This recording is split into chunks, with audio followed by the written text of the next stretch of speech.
Graduate Center funds Indian graduate students in, they like to say all fields. I'm not sure what that means, but I haven't heard about any fields that applicants are trying to get us to fund that scare me, but there's bound to be something because there's such a variety of schools now, especially on the internet. But we haven't found anything that would be too scary to fund. I hope to meet some AIGC-funded students while I'm here. I met some people who had been funded by AIGC. The organization was started, in fact, by the American Indian Law Center. When old Bob Bennett was the director of the Law Center, he and a guy from Taos named John Rayner started a program to fund graduate students. That became an independent organization in the early 70s, and that is now the American Indian Graduate Center. Severely underfunded and trying to get more money into it so we can send more students to graduate school or get better funding for the students who are there now, but also find ways to increase the number. And one of the things that I want to mention so that I don't run out of time, there's a timekeeper right in front of me, a very stern-looking man. And I don't know, I heard they issued him a sidearm this morning. So I want to say before, I hope to get back to this, but if I run out of time, 36 years of running the Pre-Law Summer Institute, and we have some graduates of that institution here and at your law school, makes me acutely aware of the fact that, like all college students, our students are severely in need of better writing instruction. Writing, not riding. Writing is different.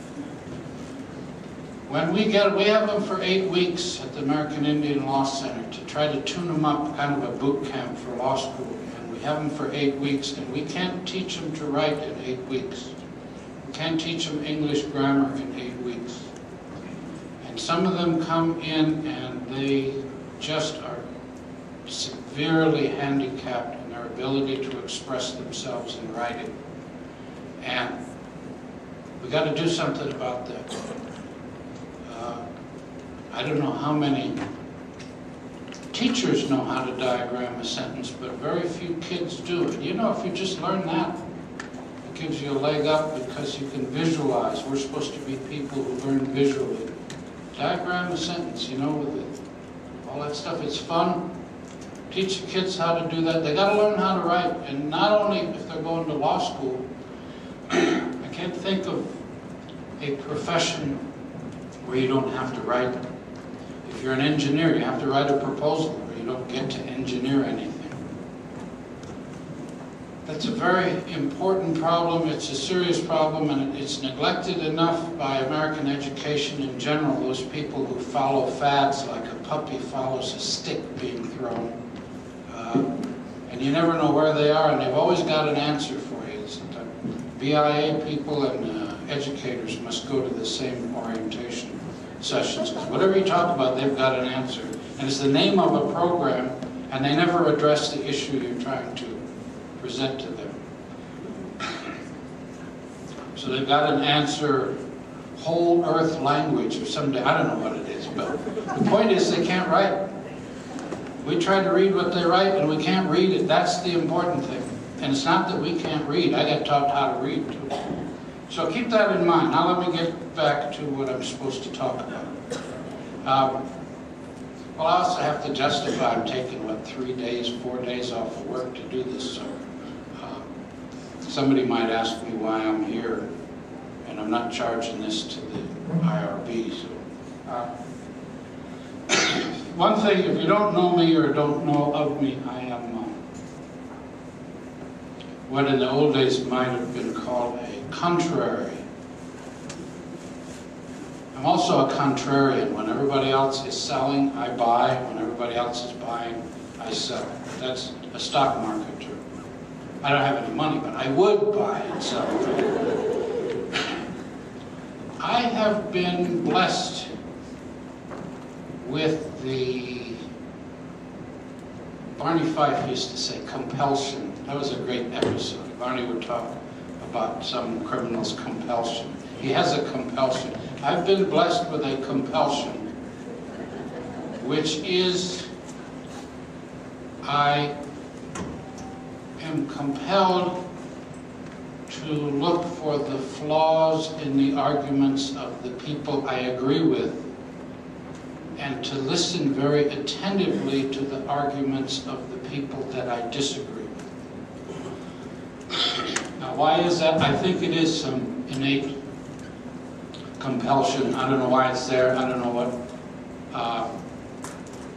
where it came from, but it has, I think, enabled me to make a contribution over the years, because one thing that I came out of law school with, I don't remember anybody actually saying that, but one of the impressions I came away from law school with was that if you're going to do a good job as a lawyer, you have to appreciate your opponent's side of the case, because that's the only way your side will be strong enough to meet what your opponent has. If you denigrate your opponent's position,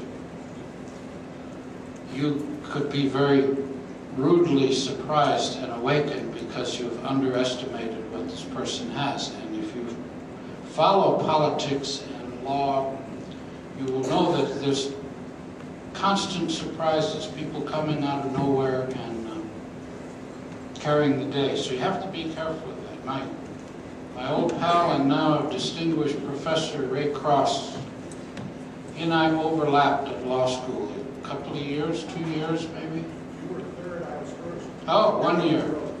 He was with the Clintons. I asked him yesterday, did you know those Clintons?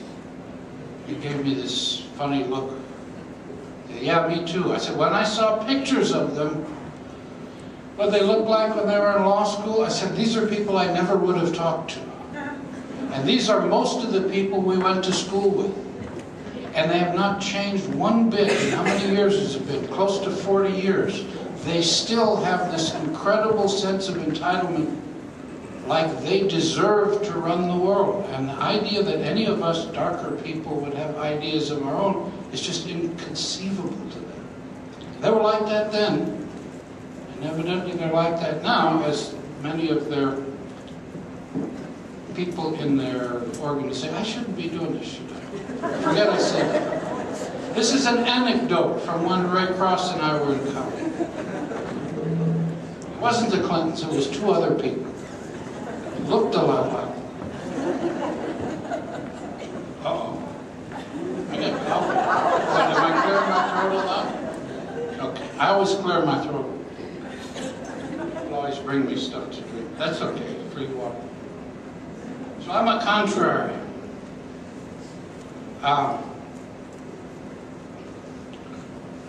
Because I like to listen closely. What are they saying? What are they saying? And when I hear the people that I agree with,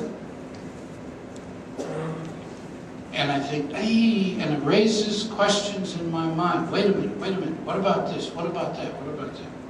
And when I hear the people I don't agree with, I want to hear what they've got to say, because statistically speaking, you're all scientists here, right? Statistically speaking, they can't be completely wrong. So I have to hear what little nugget, what little atom of truth there is in what they say, so I can be prepared for it. So I can be prepared to destroy them and discredit. No, that's those people we went to law school with. I also want to thank everybody yesterday that I heard for not using the word empowerment.